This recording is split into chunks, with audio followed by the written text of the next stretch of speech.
একটা নির্বাচন হয়েছে, ফলাফল আমরা মেনে নিয়েছি, খুশি হয়ে হোক অখুশি হয়ে হোক। আমরা ওই কালচারে যেতে চাইনি যে আমরা এই ফলাফল মানি না, কারচুপি হয়েছে, এই ফলাফল বাতিল করতে হবে না, আমরা এই দাবি তুলিনি। আমরা বলেছি কষ্ট আছে বুকে, কিন্তু মেনে নিলাম। আমরা গঠনমূলক বিরোধী দল হিসাবে দায়িত্ব পালন করতে চাই, কিন্তু আমরা অনুগত বিরোধী দল হব না। অনুগত বিরোধী দলের রূপ বাংলাদেশ বহুবার দেখেছে। তারা জনগণের রাইটের পক্ষে কথা বলে নাই, তারা এস্টাবলিশমেন্টকে অন্ধভাবে সহযোগিতা করেছে।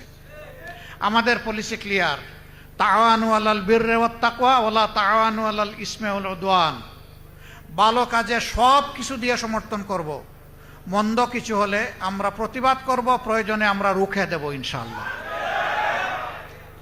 তাহলে সরকারি দল বিরোধী দল সবাই মিলে একটা সুন্দর দেশ আমরা গড়তে পারবো। বিরোধী দলের জায়গা থেকে যদি শুধু বিরোধিতা করি, অন্ধ বিরোধিতা, দেশ ধ্বংসের দ্বার প্রান্তে চলে যাবে।